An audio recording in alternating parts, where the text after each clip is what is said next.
प्रेम से बोलिए सतगुरु साहिब की जय हो। आप सबको मेरा प्रेम भरा सतनाम साहिब। है तेरा तुझ माही देख ले, पर्दे है परगट बोले, पर्दे है परगट बोले जी, पर्दे है परगट बोले। नाभि कमल में गहरी गहरी नदियाँ, उल्ट पवन शिखर डोले। नाभि कमल में गहरी गहरी नदियाँ, उल्ट पवन शिखर डोले।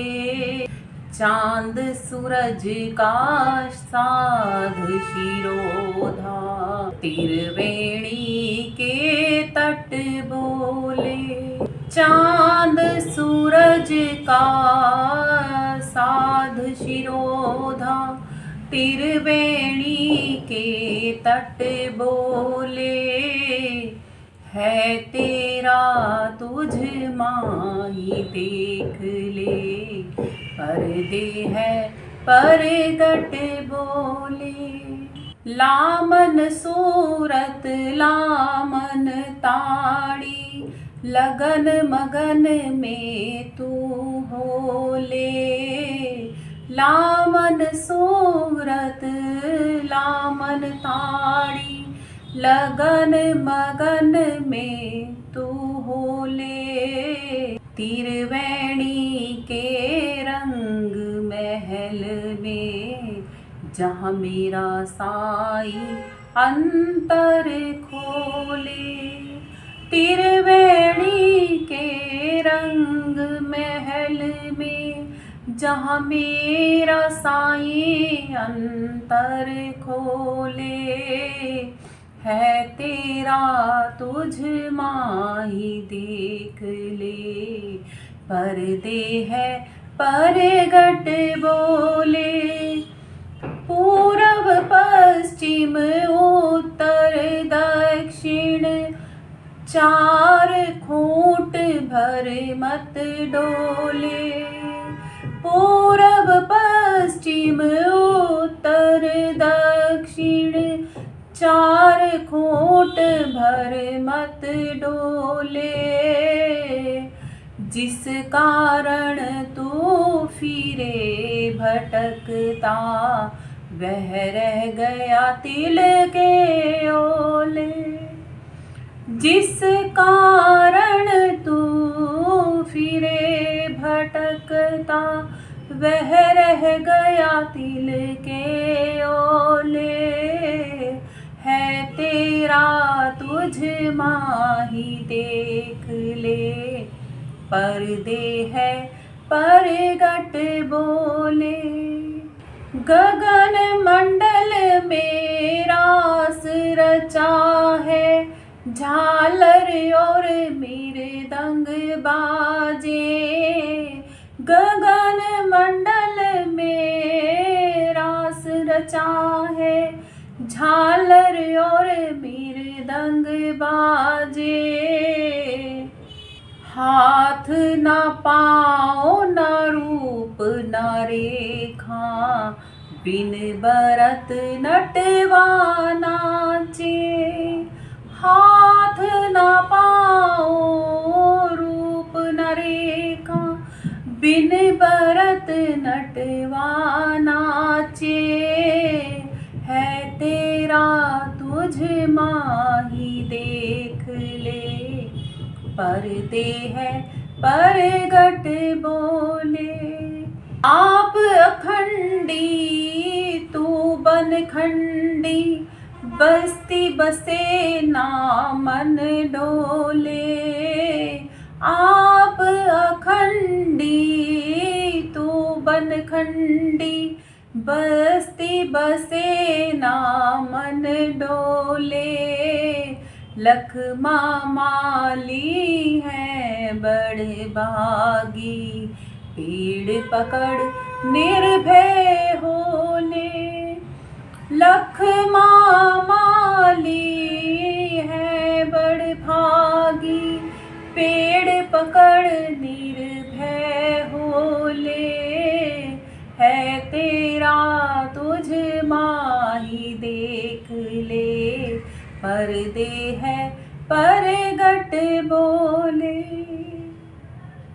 ये लखमा माली जी की श्रीवाणी है। वो अपनी श्रीवाणी के माध्यम से हमें समझाते हैं कि हे मनुष्य, तू खुद में बसता है और तुझ में ही वो परमात्मा बसता है, यानी कि इस शरीर में वो सूरत बसती है और उस सूरती में ही परमात्मा शब्द बसता है तेरा तुझ माँ ही देख ले, पर्दे है परगट बोले। ये शरीर की काया रूपी पर्दा, इसके अंदर में बैठा है हंसा सूरत और उसमें बैठे हैं परमात्मा।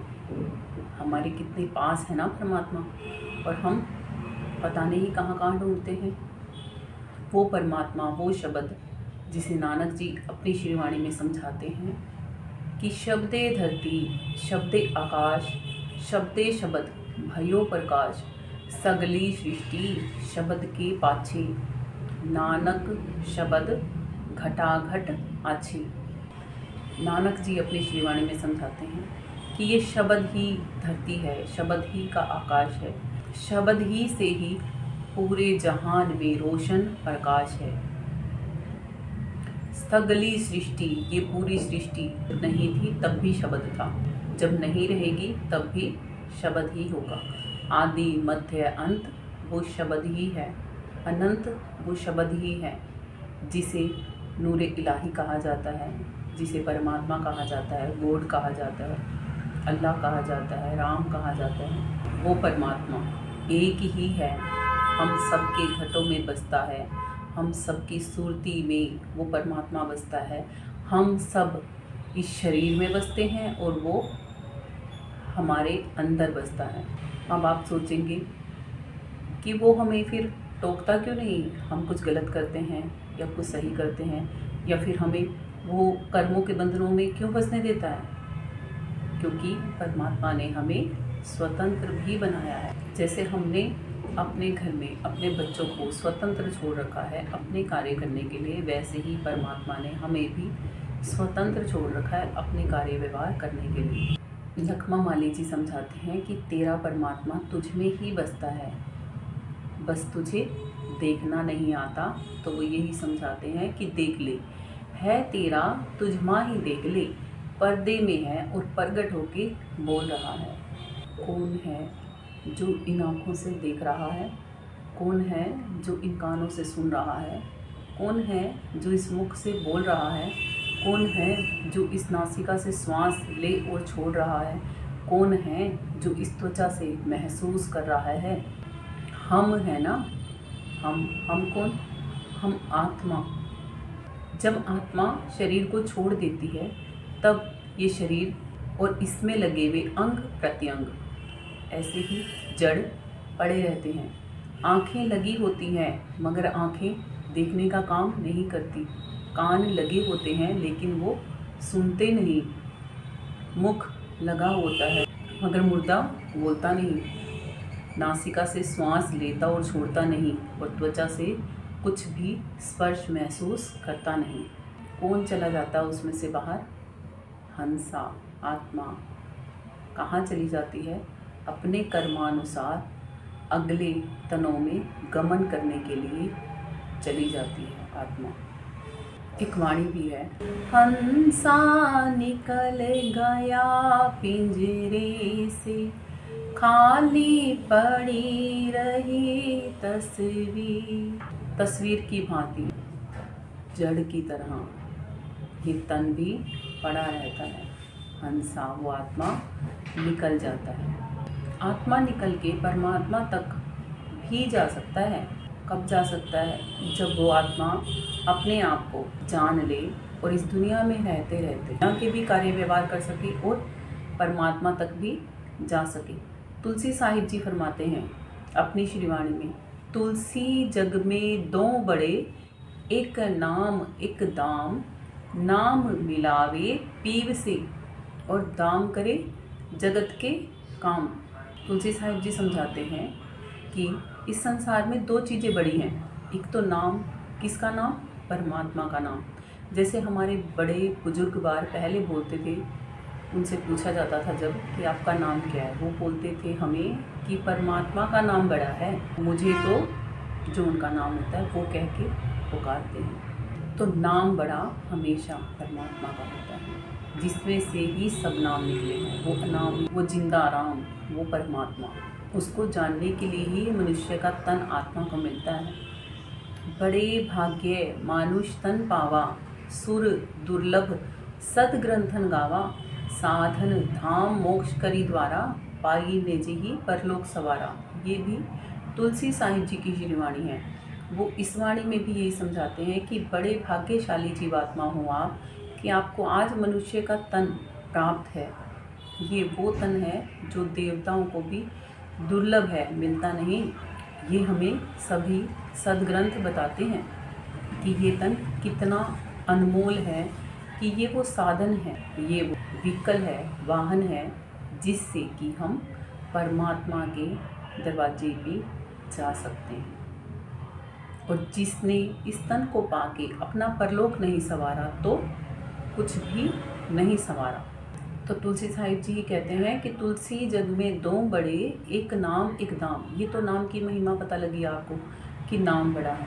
अब दाम बड़ा है, दाम तो आप हर एक कोई ही कमाने के लिए जाते ही हैं। दाम के बिना तो संसार का कोई भी काम होता ही नहीं है, ये तो हम सभी जानते हैं। सब चीज़ों के लिए दमड़ी चाहिए ही चाहिए ना, इसीलिए तो कमाने के लिए सुबह उठते हैं हम, शाम तक लगे रहते हैं कमाने में, तो वो भी तो बड़ा है ना। मगर नाम दाम से भी ज़्यादा बड़ा है। अगर आप गरीब भी रहेंगे और भक्ति कर लेंगे तो भी परमात्मा मिल जाएगा। अगर करोड़पति बन भी गए और भक्ति नहीं की और जीवन छूट गया तो अगले जन्म में फिर से कमाना ही पड़ेगा। ये वाली पूंजी मिलेगी नहीं और परमात्मा भी मिलेगा नहीं, दोनों से ही हाथ खाली हो जाएंगे। इस पे कबीर साहिब जी कहते हैं कि हरि का भजन पेट का धंधा, जो नहीं करे वो मूर्ख और अंधा। कि हरि का भजन भी करना चाहिए और पेट का धंधा भी करना चाहिए। हरि का भजन कैसे कर सकते हैं हम? हरि का भजन हम हरि को जान के कर सकते हैं। हरि का भजन करें पहले नंबर पे, फिर पेट का धंधा करें। जैसे तुलसी साहिब जी कहते हैं दोनों बड़े हैं, नाम भी और दाम भी। दाम से भी ज़्यादा बड़ा नाम है। आगे आते हैं लखमा माली जी की श्रीवाणी पे। वो कहते हैं नाभि कमल में गहरी गहरी नदियाँ, उल्ट पवन शिखर डोले। कि नाभि कमल से वहाँ पे हमारी नस नाड़ियाँ भोजन पचाती हैं जब हमारा, तो वो सारा रक्त के रूप में हमारे पूरे बदन में फैलता है, मस्तिष्क तक जाता है।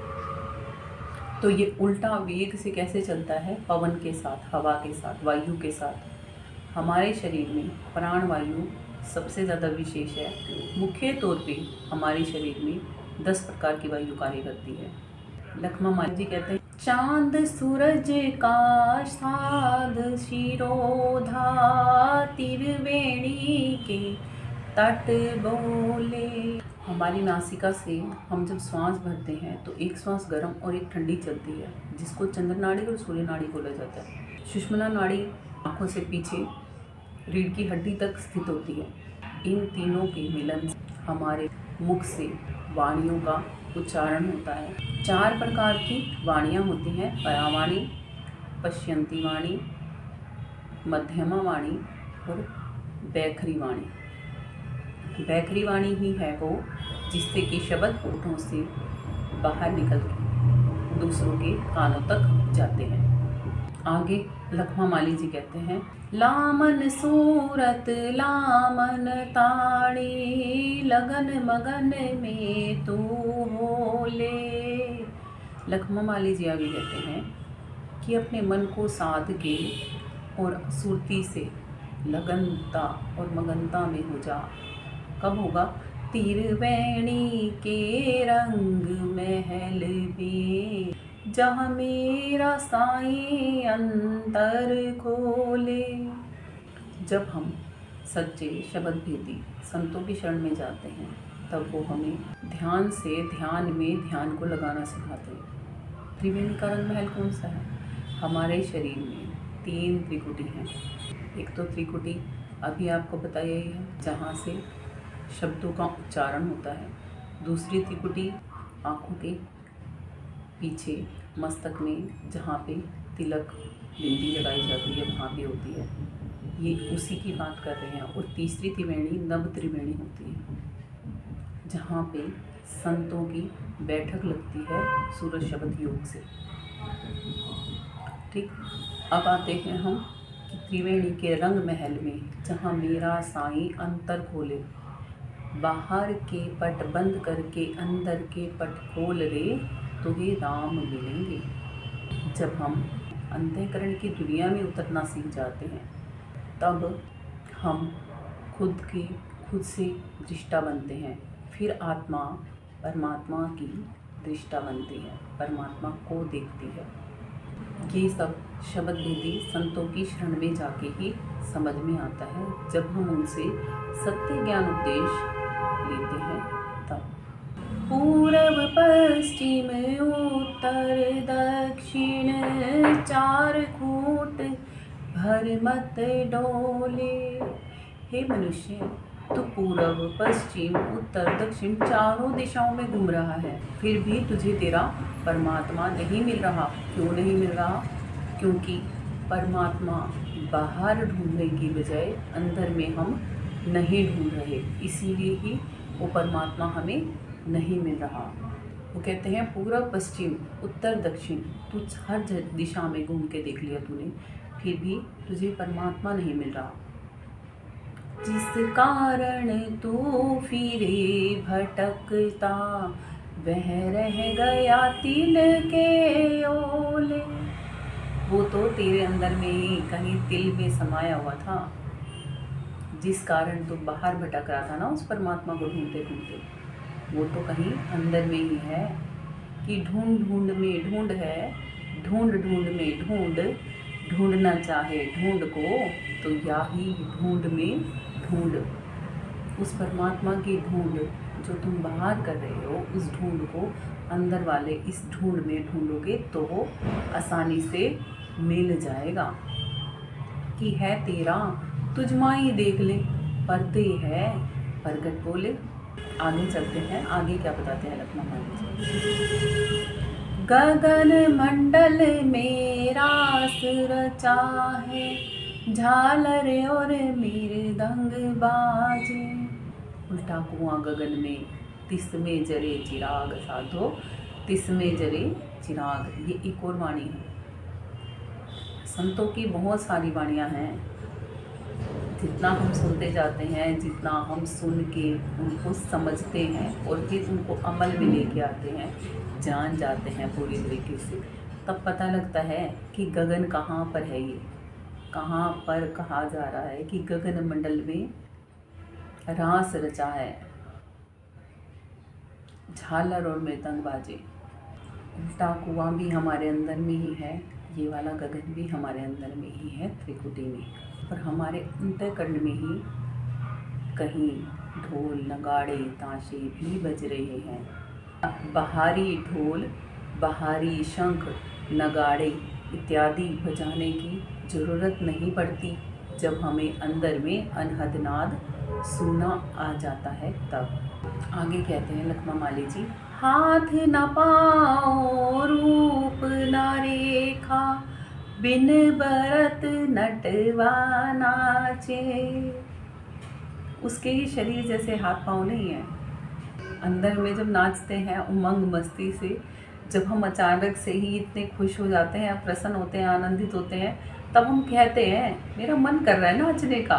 नाच नहीं रहे होते हम उस टाइम पे, और अंदर ही अंदर हम थिरक रहे होते हैं, अंदर ही अंदर हम नाच भी रहे होते हैं। वो नटवा आप ही हो जो नाच रहे होते हो अंदर में। अंदर से प्रसन्न होते हो तो बाहर भी प्रसन्नता दिखती है। अंदर से आनंदमयी रहोगे तो बाहर भी आनंद ही दिखेगा। आज हम संतों की 5 क्वालिटीज़ भी बताते हैं आपको, जो कि गुरु ग्रंथ साहिब में भी लिखी हुई हैं। सबसे पहली क्वालिटी होती है संतों की। वो संत रज के सोने होते हैं, प्यारे होते हैं। जिस मिलिया मन होए आनंद, सोई सतगुरु कहिए। ये गुरु ग्रंथ साहिब की वाणी है कि जिस मिलिया होए आनंद, जिसको देख के मन में आत्मा में आनंद की अनुभूति हो, सोई संत कहिए, सोई सतगुरु कहिए। उनमें बहुत तेज होता है, इतना आकर्षण होता है, इतने सहज होते हैं वो कि आत्मा उन्हें जब देखती है तो देखती ही रह जाती है, देखती ही रह जाती है, जैसे तो उनमें रब ही दिखता हो। क्यों होता है ऐसा? क्योंकि वो अपने अंदर में परमात्मा को प्रकट कर चुके होते हैं। हमारे अंदर में भी परमात्मा है, मगर हमें मिलना ही नहीं आ रहा। जब हम ऐसे संतों की शरण में जाते हैं तो जैसे वो मिले होते हैं वैसे ही वो धीरे धीरे हमें भी सिखा देते हैं, जब हम अमल करते हैं उनके दिए ज्ञान उपदेश पे। तब अब दूसरी क्वालिटी पे आते हैं हम संतों की। संत हमें बाहरी संसार में भटकने से बचाते हैं, वो हमें अंतर्मुखी भक्ति सिखाते हैं। अभी तक हम बाहरी शारीरिक भक्ति ही कर रहे थे, शरीर से जुड़े हुए ही कर्मकांड ही कर रहे थे, मंदिरों में, मस्जिदों में, गिरजाघरों में या कहीं और पे भी जाकर। संत हमें अंतःकरण में उतरना सिखाते हैं, हमारा परिचय हमसे और फिर हमारी आत्मा का परिचय परमात्मा से कराते हैं। सभी संत एक मत हैं, इसीलिए ही संतों का मत संत मत भी कहलाता है। अब आते हैं हम संतों की तीसरी क्वालिटी पे। संत जो होते हैं वो सबके साझा होते हैं, वो केवल एक परिवार के नहीं होते, वो पूरी दुनिया के होते हैं और पूरी दुनिया उनकी होती है। वो किसी जाति पाति का कोई भेदभाव नहीं करते, वो ना ही ऊंचे नीचे का भेदभाव करते हैं, ना ही अच्छे बुरे का भेदभाव करते हैं, ना ही गोरे और काले का भेदभाव करते हैं। संतों के लिए तो बस ये शरीर धारण किए हुए आत्मा होती है, भावे वो अच्छी हो अपने संस्कारों के वश और भावे वो अपने संस्कारों के वश बुरी आत्मा हो। संतों का जब हम संग करते हैं, हम कितने भी बुरे क्यों ना हों, संत हमें बदल के रख देते हैं और हमें अच्छा बना देते हैं। वो पाक पवित्र बना देते हैं जिससे कि हम परमात्मा के दर्शन पा सकें। सारी दुनिया पूछती है, सारी दुनिया के लोग कहते हैं परमात्मा तो दिखता ही नहीं। अरे परमात्मा दिखेगा कैसे जब तक परमात्मा को देखने वाले कर्म ही नहीं करते। नहीं कर्मी कहता है परमात्मा हो जाओ तो मैं दिखूंगा। कृष्ण जी ने भी ये कहा है, मुझ तक आने के लिए अनन्य भक्ति मेरी जो करेगा, जो मेरी त्रिगुणीमयी माया को उल्लंघ कर मुझ तक आ जाएगा, वो मेरा अनन्य भगत मुझे प्राप्त होगा। श्री कृष्ण जी ने कभी नहीं कहा कि मेरा लड्डू गोपाल बना के रख लो। श्री कृष्ण जी ने नहीं कहा ये कभी भी। हमने अपने भाव वश उनको ऐसा बना लिया। फिर वो कहते भी हैं कि जो देवताओं की पूजा करता है वो देवताओं को प्राप्त होकर, जो पितरों की पूजा करता है वो पितरों को प्राप्त होकर जन्मता और मरता ही रहेगा। फिर क्यों नहीं समझते? फिर हम क्यों नहीं चलना चाहते? भगवान जब हमें आके समझाते हैं हम तब कौन सा समझ आते हैं। फिर लोग कहते हैं कि भगवान तो अब इस दुनिया में है ही नहीं, भगवान इस दुनिया से कभी दूर जाता नहीं। बशर्त ये है कि हम कितना किसकी मानते हैं। यूँ तो हम कहते हैं परमात्मा की मर्जी के बिना पत्ता भी नहीं हिलता, और हम तो पूरे के पूरे परमात्मा की मर्जी के बिना हिलते हैं। बच्चे होते हैं ना घर में, करते हैं ना सारा दिन अपनी मन मर्जी, माँ बाप तो बहुत समझाते हैं उन्हें। एक टाइम ऐसा आ जाता है कि माँ बाप उन्हें ही समझाना बंद कर देते हैं। तो ये तो नहीं कि घर में माँ बाप हैं ही नहीं, माँ बाप तो होते ही हैं ना। ऐसे ही हम भी परमात्मा की सुनते ही नहीं, तो परमात्मा हमें अपनी सुनाता भी नहीं। इसीलिए ही संत कहते हैं, जाति पाति पूछे नहीं कोई, हरि को भजे सो हरि का होई। कि परमात्मा को जान के जो परमात्मा को भजता है, याद करता है, फिर वो ऊंची जाति का हो नीची जाति का हो, कोई मायने नहीं रखता वो चीज़। जो परमात्मा को समझ के जान लेगा देख लेगा, पहचान लेगा कि हाँ ये मैं आत्मा हूँ और ये आत्मा अब परमात्मा को जानने लगी है, तब सच्ची में ही वो नूरे इलाही दिखता है। हम उस परमात्मा से मिल सकते हैं, मगर मिलना चाहेंगे तभी तो ना। हमारे घरदंतों के कोलू के बैल कितना ये टेंशनें ख़त्म हो तब तो हम मिलेंगे ना, है ना। मगर नहीं जी, ये खुट चलती रहेगी। इस खुट में ही पानी पीना पड़ेगा अगर आपको प्यास लगी है तो, कि ये जीवन चलता रहेगा। इस जीवन में शारीरिक क्रियाकलाप भी चलते रहेंगे, रिश्ते नाते भी चलते रहेंगे, दुनियादारी भी चलती रहेगी, साथ में ही परमात्मा की भक्ति भी करनी ही पड़ेगी। यदि नहीं करेंगे तो नहीं मिल सकेंगे। कबीर साहिब जी कहते हैं, नीच नीच सब तरी गए, संत चरण लवलीन, जाति के अभिमान में ढह गए सकल कुलीन। कि हम ऊंची जाति के हैं, हम नीची जाति वाले के पास क्यों जाएं, ये क्यों करें, वो क्यों करें, ऐसा ही सोच सोच के हम इस संसार में भवसागर में ही डूबते रह जाते हैं। और जिसने तरना होता है वो तर ही जाते हैं संतों की शरण में जाके। अब आते हैं हम चौथी क्वालिटी पे संतों की। संत दाता होते हैं, मांगते नहीं होते। वो किसी से उनका धन नहीं मांगते कि आज ये कर दो, आज वो कर दो, वो कर दो, वो कुछ नहीं कहते।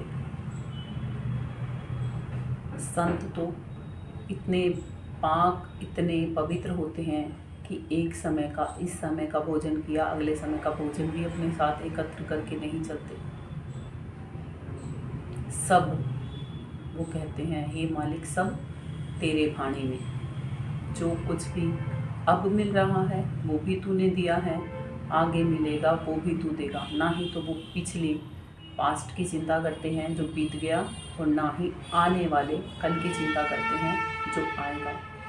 हम अपना जीवन संतों की तरह क्यों नहीं जीते? संत प्रेजेंट में जीते हैं, संत आज में, अभी में जीते हैं। हम या तो भूतकाल में जीते हैं, जो हो चुका होता है उसका रोना रो रहे होते हैं, मेरे साथ ये हुआ, इतने टाइम पहले मेरे साथ ये हुआ, ऐसा हुआ, वैसा हुआ, वैसा हुआ। और या फिर हम भविष्य की चिंता करते रहते हैं, ये ऐसे कैसे होगा, कल कैसे होगा, मेरे बच्चों का क्या होगा, मेरा क्या होगा, इसका क्या होगा, उसका क्या होगा। हम अब में जीते ही नहीं। संत हमें होमे में जीना सिखाते हैं, होश में जीना सिखाते हैं। संत कहते हैं, होश में आ जा बंदे, कब तक पड़ा बेहोश, होश कर बंदे, विषय लहर में माता है। कब तक ऐसे ही जीवन जीता रहेगा? अब तो जग जाओ, अब अवसर मिला है, अब तो मनुष्य का तन पाया है। इस बार तो मालिक ने दया करके मनुष्य का तन दिया है, तो इस बार भी भजन ना करेंगे तो फिर क्या करेंगे? एक संत जी की वाणी है, इस बार भजन कर ले, मुक्ति का यतन कर ले, कट जाएगी 84, हरि का सिमरण कर ले। इस बार तो परमात्मा को याद कर लो। कहते भी है ना, कलयुग केवल नाम आधारा, सुमर सुमर न उतरे पारा। सुमरने का मतलब क्या होता है? याद करना। भूल चुके हैं ना हम परमात्मा को, तभी तो कहा है ना, कलयुग केवल नाम आधारा। कलयुग में केवल नाम पे आधारित हो जाओ। उस सच्चे नाम को जानोगे नहीं, पहचानोगे नहीं तो आधारित कैसे होगे? और फिर उसको सुमरोगे कैसे? फिर उसको याद कैसे रखोगे? जान लो, पहचान लो, फिर याद करना आसान हो जाता है। जब उसको याद करना आसान हो जाता है तो भवसागर से तरना भी आसान हो जाएगा। पांचवी क्वालिटी क्या होती है संतों की? पांचवी क्वालिटी होती है कि वो हमें सतभक्ति सिखाते हैं, परमात्मा तक जाना सिखाते हैं। जो परमात्मा तक गया होगा वही तो परमात्मा तक जाने की बातें करेगा। जो परमात्मा तक कभी गया ही नहीं, वो परमात्मा तक जाने की बातें कैसे कर सकता है? जैसे हमें कहीं से भी, किसी भी स्थान पे हम रहते हैं, दिल्ली जाना है, दिल्ली जाने वाला जो रूटीन में जाता होगा उसको सारा रास्ता पता होगा ना, कि कौन कौन से स्टॉपेज आएंगे बीच बीच में। जो दिल्ली कभी गया ही नहीं, उससे आप पूछोगे स्टॉपेज आएंगे क्या बीच में, कौन सा आएगा कौन सा नहीं आएगा, वो आपको क्या बताएगा? उसको तो खुद ही को नहीं पता, नहीं पता ना, तो वो बता भी नहीं सकता। ऐसे ही हम क्या करते हैं, अपनी अंतःकरण वाली दुनिया में उतरना बंद करके बाह्य दुनिया में ही जीवन जीते रहते हैं। और संत हमें अंतर्मुखी बना के हमें आत्मदर्शन और परमात्म दर्शन सिखा दे। केवल हम बाहरी आडंबरों में ही फंसे नहीं रहते थे। संत हमें सत भक्ति का वह सिखा के अमर घर के वासी हम हंसा, हमें वहाँ पे पहुँचा देते हैं हंस बना के। आगे आते हैं लखमा माली जी की वाणी पे। कहते हैं लखमा माली जी, आप अखंडी तू बन खंडी, बस्ती बसे न मन डोले। कि तू हे आत्मा, तू खुद और तेरा परमात्मा अखंडित हो, खंड खंड नहीं हो सकते। जैसे श्री कृष्ण जी ने बताया ना, आत्मा अजर अमर अविनाशी है, ना ही उसे कोई शस्त्र काट सकता है, ना ही उसे अग्नि जला सकती है, ना ही जल गला सकता है, और ना ही वायु सुखा सकती है। आत्मा तो बस कर्मा अनुसार ये तन धरती और छोड़ती है ना, बिल्कुल वैसे ही धारण करती है जैसे हम परिधान वस्त्र बदलते हैं और नए वस्त्रों को धारण करते हैं। इतना ही सरल है क्या तन को छोड़ना, और इतना ही सरल है क्या नया तन लेना? तन को छोड़ना मतलब मृत्यु, और नया तन लेना मतलब जन्म, और उस जन्म से पहले गर्भ की पीड़ा, और मृत्यु पे तन को छोड़ने का, तन से जुड़े हुए हर एक रिश्ते नाते को छोड़ने का दर्द। फिर क्यों बार बार आत्मा कर्म करी ही जा रही है और तनों को छोड़ती और धारण ही करती जा रही है? लखमा माली जी ये समझाते हैं कि तू अखंडित है, तो फिर क्यों बार बार अपने खंड खंड करवाती जाती है? क्यों बार बार जन्म मरण में फंसी हुई है? क्यों बार बार आवागमन के चक्रव्यूह में चक्कर काट के मजे आ रहे हैं क्या तुझे? नहीं, यहाँ पर किसी से पूछ के देख लो, कोई भी ये नहीं कहेगा मैं पूर्णतः सुखी हूँ सिवाय संतों के। क्योंकि संत सुख और दुख से परे आनंद में रहते हैं। संत हमें भी आनंद में रहना सिखाते हैं, बशर्त ये है हम संग तो करें संतों का, हम अमल तो करें उनकी बातों का। हम तो सारा दिन संतों के पास जाके भी अपने ही किए गए कर्मों के ही रोते रहते, फिर भी संत बड़े सहजता से सुनते जाते हैं और हमें समझाते जाते हैं कि कभी तो ये आत्मा चेतन हो जाएगी, कभी तो ये अपने घर के लिए चलने को तैयार हो जाएगी। कि क्यों बस्ती बस्ती बन बन डोलना पड़ रहा है, तू अखंडित है, क्यों खंड खंड करके अपने कभी मनुष्य का तन धारण कर रही है, कभी वनस्पतियों का तन धारण करती है, कभी जलचरों का तन धारण करती है, कभी पक्षियों का तन धारण करती है, कभी जानवरों का तन धारण करती है, कभी कीट पतंगों का तन धारण करती है। हे आत्मा, क्या तुझे दर्द नहीं होता? अब तो मनुष्य की देही पाई है, अब तो समझ कर ले। गृहस्थी भी बसाओ, अपना गृहस्थ जीवन भी आराम से जियो, साथ में भक्ति भी करो। दोनों काम हम कर सकते हैं। इस तन में रह के प्रभु भक्ति पहले करो, फिर संसार के काम करो, तो मालिक लोक लहाता है और परलोक निभाता है। इस लोक के भी सारे काम बनेंगे हमारे, और परलोक में भी परमात्मा स्थान देगा। तो जब दोनों काम हो सकते हैं तो हम एक ही काम क्यों किए जा रहे हैं, क्यों लंगड़े बने फिर रहे हैं? आगे सही सलामत परमात्मा ने हमें दिया। तो लखमा माली जी कहते हैं, लखमा माली है बड़ भागी, पेड़ पकड़ निर्भय होले। जो ये संतों ने पेड़ पकड़ा दिया ना, अब इसको पकड़ के, इस भक्ति रूपी पेड़ को पकड़ के निर्भय होना है और भक्ति करके भवसागर से पार होना है। गृहस्थी में रह के भी हम भक्ति कर सकते हैं, सरल है बहुत भक्ति करना। बशर्त ये है कि मन को आड़े मत आने देना। मन को वितक माने के मति मानो विश्वास, साधो अजो भय कर जब लग पिंजर श्वास। ये कबीर साहिब जी की श्रीवाणी है। वो कहते हैं, इस मन को कभी मृतक मत समझ लेना। कंट्रोल में कर सकते हैं कुछ हद तक। जैसे एक बिगड़ेल घोड़ा है, उसको साध सकते हैं। जिसको घुड़सवारी अच्छी तरह आती है वो उस बिगड़ेल घोड़े को साध तो सकता है, मगर ये सोचे कि वो अपनी मनमर्जी करेगा ही नहीं कभी भी, ऐसा नहीं हो सकता। कि मन को मृतक जाने के मति मानो विश्वास, साधो अजो भय कर जब तक तुम भय खाओ। कि कहीं मेरा मन मेरी आत्मा पे हावी ना हो जाए और मुझे इस संसार में ही वापस ना फंसा दे, उससे पहले जगो, संसार में मत सोए रहो। आज की इस सत्संग की वार्ता को यहीं पे ही विराम देते हैं। प्रेम से बोलिए सद्गुरु साहिब की जय हो। मेरा आप सबको प्रेम भरा सतनाम साहिब।